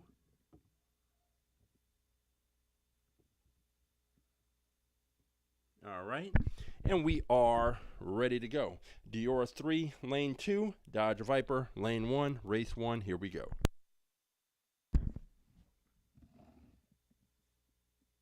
3, 2, 1, race. Woo-hoo. That was a good matchup, but the Deora took it. Those cars were very close all the way down the track. The Deora was in the lead, never really gave it up, but the Viper was right there on its heels, ready to make a move, but just never got the opportunity. So the Deora takes race 1. We'll see if it can make it a clean sweep, or if we are going to have a race number 3. Deora is now lined up in lane 1. The Viper, with its detailed yet sloppy paint job, in lane 2. So Deora lane 1, Viper lane 2, race 2, here we go.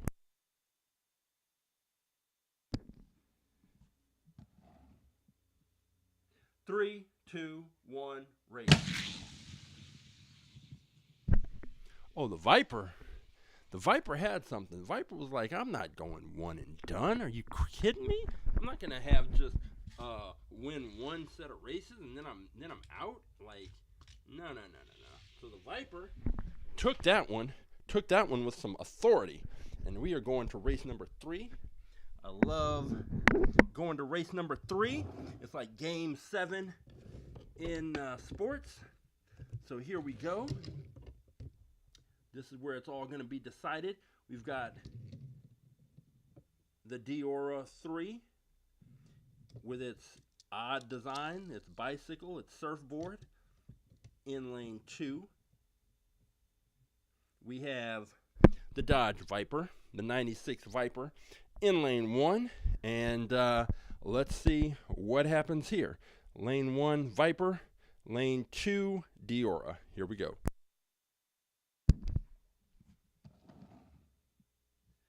Three, two, one, race. The Deora crashed, so we will reset those. Meanwhile, the Viper went down the track, and we will see once we get these things set back up what the outcome is. And Deora slammed into the barrier. The barrier, it's made of wood. I'm gonna have to touch it up. It's got some chunks missing out of it. These cars are come out of this launcher with a lot of force, and when they mess around and hit that barrier, it's not a light collision. It is pretty powerful, and it's why those open wheel cars usually get their axles destroyed if they hit that barrier, because it's just a lot of force, a lot of power they're hitting that thing with, and just a recipe for disaster. All right, got the cars reset. We've got the Deora 3 in lane 2. We've got the Viper in lane 1, and we will find out which of these cars is moving on. This is race number 3.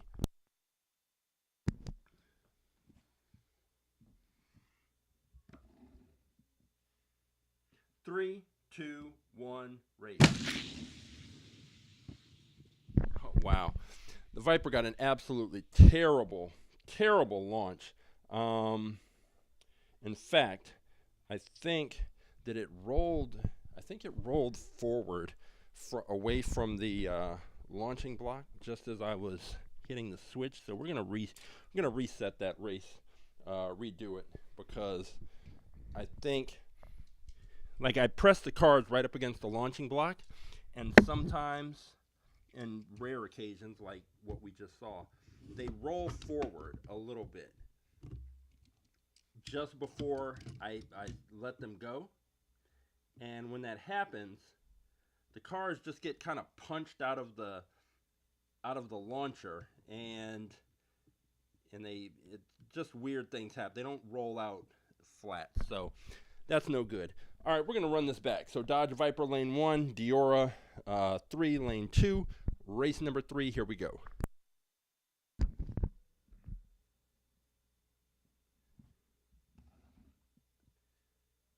Three, two, one, race. Ha! Protected by Viper, stand back. And the Deora is now sent back to the pack because the Viper got a solid launch and beat the Deora III. So now we are down to the Cadillac, the Shelby, and the Viper. We are going in. So let's see. We're gonna go Cadillac and Shelby right now. This is Christopher's pick is Cadillac LMP, which has all the right design elements to do well on the track. We're gonna put that car in lane 2, and the Shelby GT500 is in lane number 1 and ready to go. All right, we've got the Shelby in lane 1. We've got the Cadillac LMP in lane 2. Race number 1, here we go.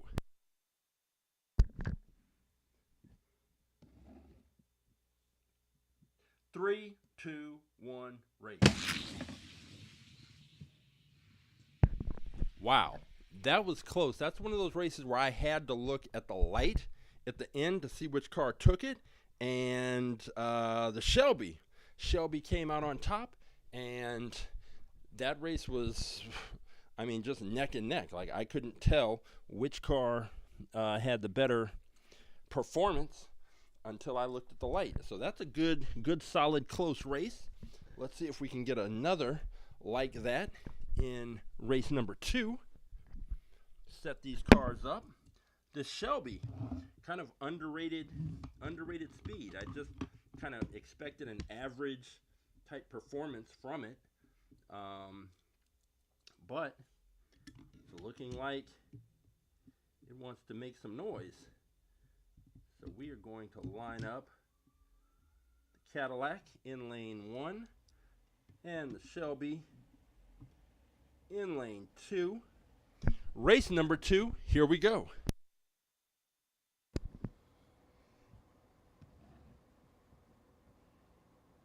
3, 2, 1, race.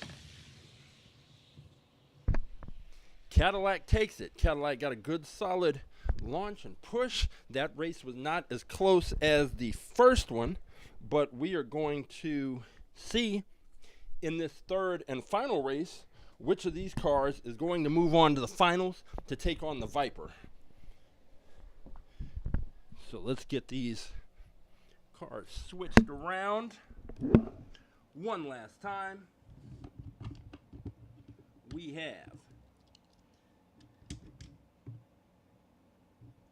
the Shelby in lane 1. I can get it to stay put.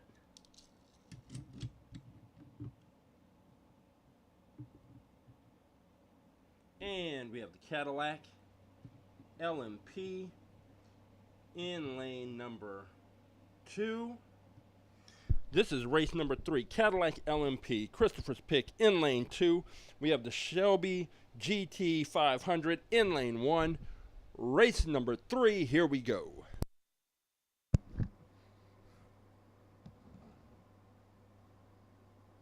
3, 2, 1, race.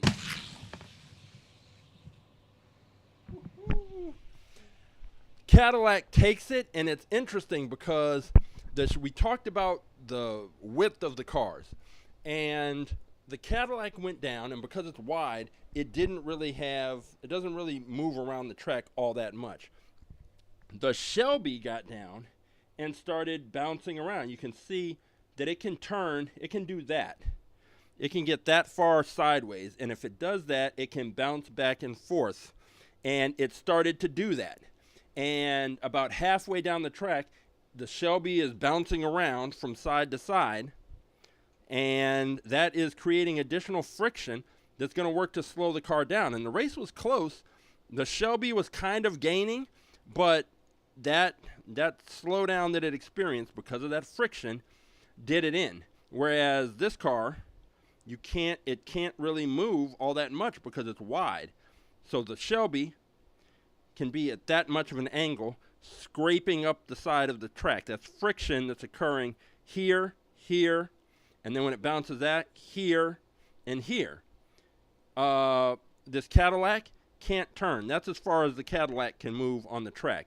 So that's why a wider car is better, and narrower cars have to have perfect circumstances in order to do well. So we are looking at a finals matchup that is going to be the Cadillac LMP against the Dodge Viper. And we are going to find out right now which of these cars is going to move on to challenge the BlitzSpeeder. We'll put the Cadillac in lane number 2. The Dodge Viper, protected by Viper, stand back. Here we go. We are in lane number 1 with the Viper, lane number 2 with the Cadillac. Race 1. This is for the title today. Here we go. Cadillac lane 2, Viper lane 1.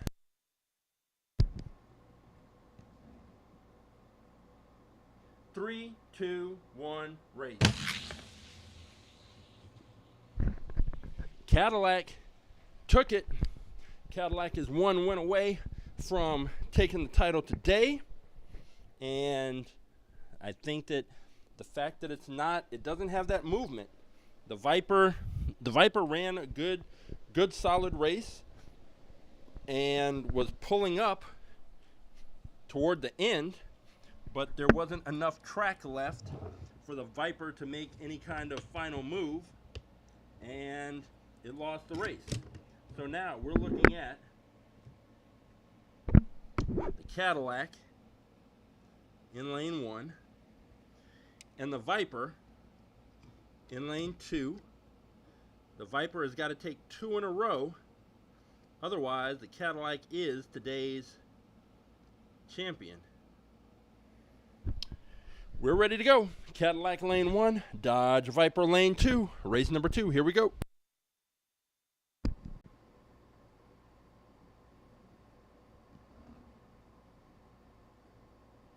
Three, two, one, race.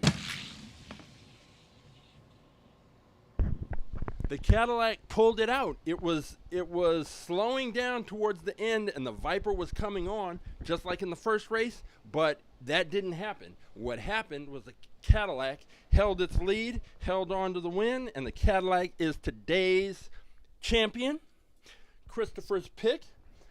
And now, the reward for being today's champion is getting to take on the BlitzSpeeder. Now, the BlitzSpeeder comes in without that invincible aura that it has had for most of the year. We know that we know for a fact that the BlitzSpeeder has been beaten. It is not invulnerable. It's been beaten by the Gazella R, been beaten by the Dogfighter, but it keeps clawing its way back, getting back into the mix, and it is a 3-time champion. That's not by accident. That doesn't just happen by chance. But now we've got this Cadillac LMP. The Cadillac LMP has shown that it will slow down towards the back end of the track, but it's been able to hold off the challengers today. Can it hold off the BlitzSpeeder? The BlitzSpeeder is in lane 1. The Cadillac is in lane 2. Race 1, here we go. Fastest in fleet title on the line.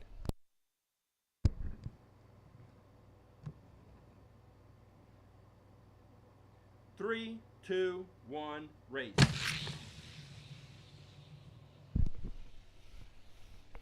BlitzSpeeder, doing BlitzSpeeder things, went ahead and beat the Cadillac out and will now be switching lanes and trying to take it down again. The Cadillac didn't get out into a lead, so the whole question of whether or not it's going to slow down is a little bit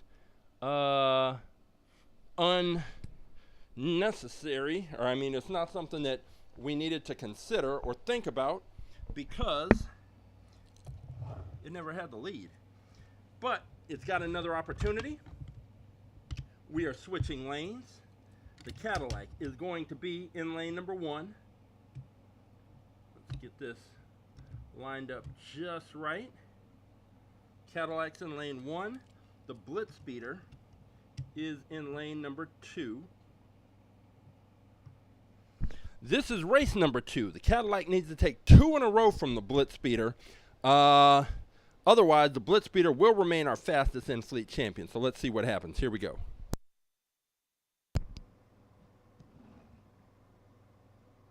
Three, two, one, race.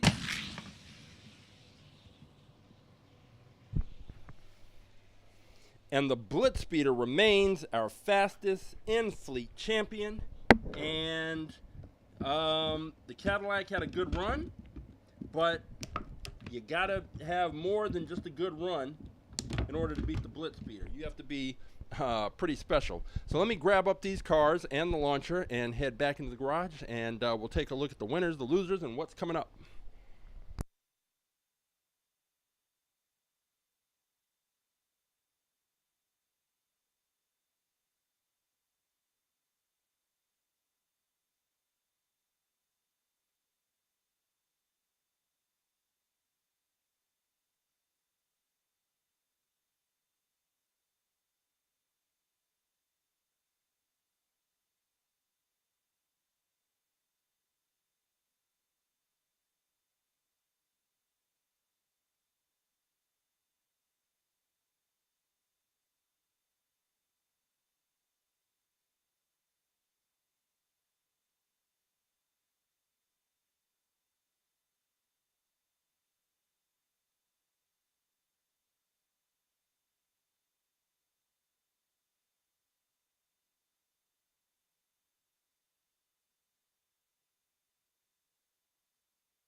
So once again, we have the BlitzSpeeder. It is our fastest in-fleet champion. But it's interesting because now, with the BlitzSpeeder having actually been beaten before, I don't come into these races with the expectation that the BlitzSpeeder is just going to dominate and destroy the competition. In fact, I'm expecting that any car can come out and possibly beat the BlitzSpeeder down, but the BlitzSpeeder had other ideas, and it was absolutely not giving up its title again right now. So it remains our 3-time champion, and really there's no, well, so Christopher Witt is saying to put the Cadillac with the Dogfighter and Slide Kick and BlitzSpeeder. There's not really a reason to do that, because the BlitzSpeeder has beaten the Slide Kick beat the Dogfighter, and the BlitzSpeeder beat the Cadillac. So in a roundabout kind of way, we already, we get these results and we get these outcomes. The Dogfighter is still the biggest mystery that I've run into racing Hot Wheels cars, and I can't explain that, and why it was the Dogfighter lost to the Slide Kick, but then the Slide Kick loses to the BlitzSpeeder, and I can't explain it, but it's just a weird thing that I really can't explain, because usually if a car can beat, which we saw when we had our 100th episode and we did the Tournament of Champions, and we took all the cars that had won the fastest in fleet title and had won the tournament, took all of those cars and raced those and the BlitzSpeeder still came out on top. So, and even if you go back and look at the episode where the Dogfighter raced, the Dogfighter didn't win that tournament. So it's a bit of a mystery. It did well, but it didn't win the tournament. So it's a strange thing.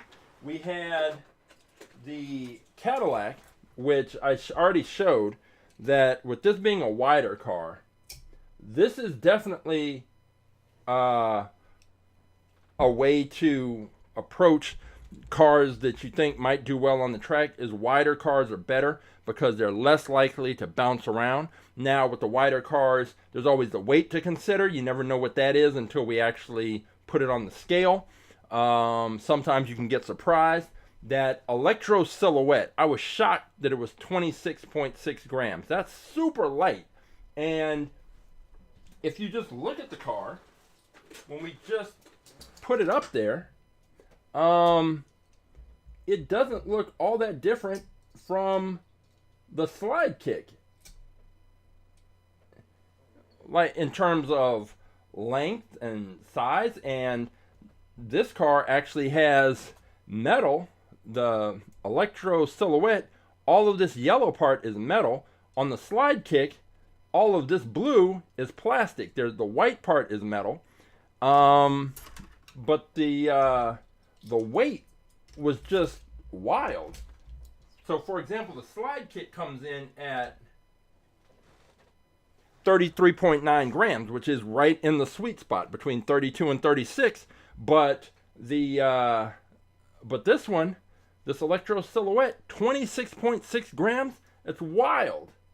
Absolutely wild. And I think if this car weighed what the slide kick weighed, I think we would have seen similar results, and this car would have been in the finals, because there's not really any other reason why it shouldn't have performed well. But what we saw was it started to slow down toward the back end, and that was a wrap. Same thing with the lightweight, heavyweight Jaguar. So this was a day of two surprises in terms of weight. This Jaguar, weighing in at 40 whatever grams it weighed, being extremely heavy, but it is metal on metal, so that's, I guess, to be expected. And then the Electro Silhouette being super light, and neither of those cars had what it took to get to the finals. And we saw that the BlitzSpeeder remains our fastest in-fleet champion. Never ending C saying a 1 versus 1 first to 5, best of 5. We could do a best of 5 series. It's I mean, usually well, it's hard to say, because especially when they go to 3 races, then anything can happen. But most often the results should be the same, even when we switch lanes. But the trick is whether or not the cars get a good launch. And that's the thing. Cars that can get consistently good launches, meaning they come out of the launching block, they may hit the acrylic cover, and then they get right back on the track and stay straight. Those cars do the best. And I think that part of the BlitzSpeeder, aside from the aerodynamics, is that wing in the back. It gets pretty good launches, and it gets good launches, and it's got a great aerodynamic profile. So those are two things that work in its favor. Christopher was asking about the launcher, and so I'll remove this. This is the launcher that I designed, and I've shown the launcher in the past. So this is actually the most updated version of the base, but this is the base that has everything attached. So what happens is these bands are attached to this sled. Let me see, maybe there is a sled underneath here, and the sled has 2 prongs that stick up, and these launching blocks, this is the launching block, they slide down right across there, and then they get pulled back into position, and when they get pulled back, that band stretches out. Then I have this lever here, and this lever raises up, and it actually catches where is it? Right here, to hold the sled in place. And then when I hit the lever, fires forward, and that's what happens. Now, I typically will change these bands because they tend to lose the elasticity after several races. One thing I've been experimenting with is actually doubling up these bands, so when they get weaker, just putting 2 weaker rubber bands on there, and the elastic bands there's so much force that when this sled pops forward and slams into this, I'm worried that it might break because there's just that much force. So what I'm gonna do is see if I can put some kind of padding here so that the sled isn't slamming into the actual base of the launcher. And when I do that, then basically it's just going to increase the speed of the cars. But this is, it's pretty simple design. It's basically a slingshot, and the stronger, especially when I use the new bands, the stronger the band, then the more potential energy is created when this thing is stretched out. And when I let it go, that elasticity, that snap creates the kinetic energy, pushes these blocks forward, and ultimately is why the cars are moving forward. Now, for example, when we talk about the Cadillac and the launching blocks, if I pull this back into place, and so this, again, this lever just releases to let the slide move forward, but if I pull this back and get this locked in here, you can see when the block's back that a car like this, you see how much of that surface area is touching the launching block right there. That's what you want. When you have a car like, and this is a bad example because we know how well it did, but if you have a car like the Dodge Fighter, it only has that one little point touching the launching block. That's it. That's all it's got. Just that little bit right there at the tip. That's all that's touching. And usually that's a recipe for a car to crash. And so how the Dodge Fighter is able to get good launches and do its thing is beyond me. I really don't understand it because it goes against everything that we have seen work on this track. And most cars that have that small of a point of contact don't do well. And you can see that it's just really the bottom part of the wing right there. That's it. That's all that's pressing up against there. And when we compare that to a car like the Cadillac has all of that wing pressing up, and then you see there's not a lot of room for the car to move side to side, back and forth. When we take a narrow car, such as, let's take our old busted buddy Forky. These cars have there's a lot of room. Well, actually, this one, the wheels are wide enough.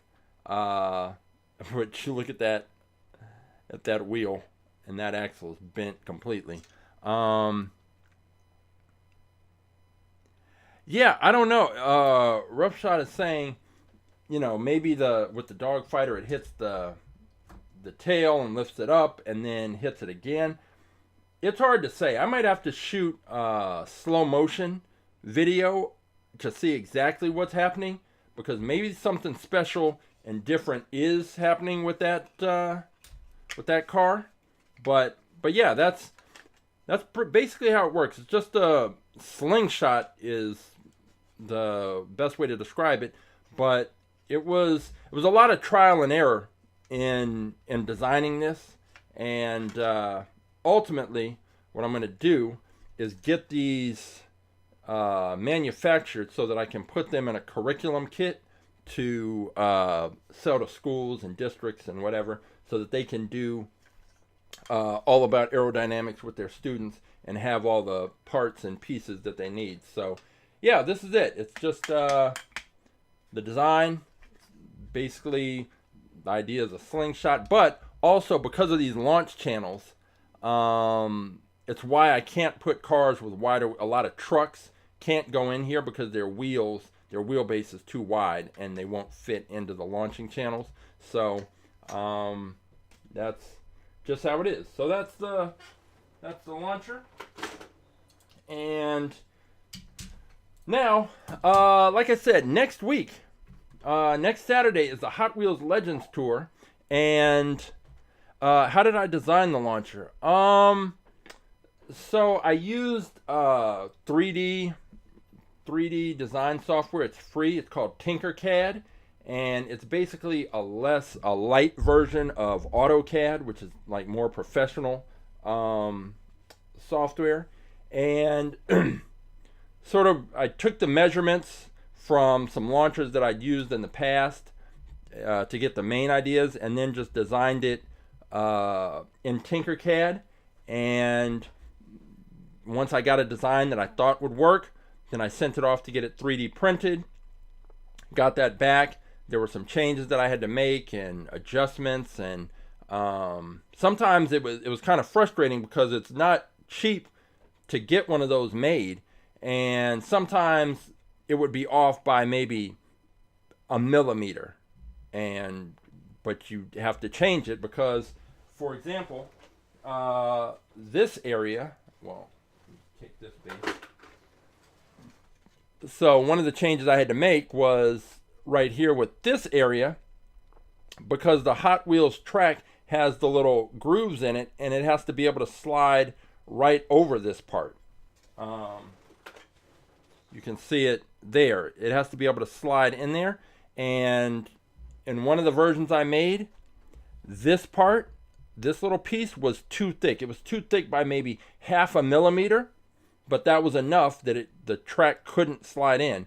The little dimple right here, that you need, that has to be right and in exactly the right position so that it locks in with the Hot Wheels track. So there's a lot of measurements and things, and like they say in construction, measure twice and cut once. Measure twice and print once. So, it was a lot of back and forth, but eventually I got a design that works, and it's been solid. We've been using it for the last few years, so yeah, it's good to go. Next week is the Hot Wheels Legends Tour, and I am going to be there. It happens at about the time that we'd be doing this. I think it's from like 9 to 2. So I'm going to be there, and I will be, I'll stream live as much as possible on Instagram, because I think to do it to YouTube, I would need some streaming software. Maybe I can do it from my phone. I don't know. But I'll be streaming. So we might just change the time of At The Track Live, but I will let you know. I'll make a post on Instagram, and I need to start using the posts on YouTube. I need to really take more advantage of the YouTube tools. So to get messages out and do promos, I need to make more shorts. I know the whole thing. But we'll be racing Hot Wheels cars one way or the other. But next week at this time, if you check in on Instagram, like I said, I'll be at the live at the Hot Wheels Legends Tour, and so we'll get to see all the cars that are in contention to possibly become a Hot Wheels cars. There's always a lot of cool custom cars out there. So I'll be out there live. I'll be taking pictures, the whole thing, video, and I will share those. And by Wednesday, when we do Wind Tunnel Wednesday, this week on Wednesday, I will have made, I'll have figured out when we're going to do At The Track Live and when we're going to race the cars. But that is what's coming up. So Wind Tunnel Wednesdays on Wednesday. I'm sorry about last week, but this week it will be on Wednesday, 4 p.m. Pacific, YouTube, Twitch, Instagram. And then next Saturday, we're going to work that out. But usually we're here every Saturday, 11 a.m. at the track live, racing Hot Wheels cars, reviewing Hot Wheels cars, talking about Hot Wheels related things. We will be doing that. And there's always our science program all about aerodynamics. You can find out more information at aaerodynamics.com or aaerodynamics on Instagram right there. And I think that is just about it. So we had more good races, had some fun. And until next time, I will see you at the races.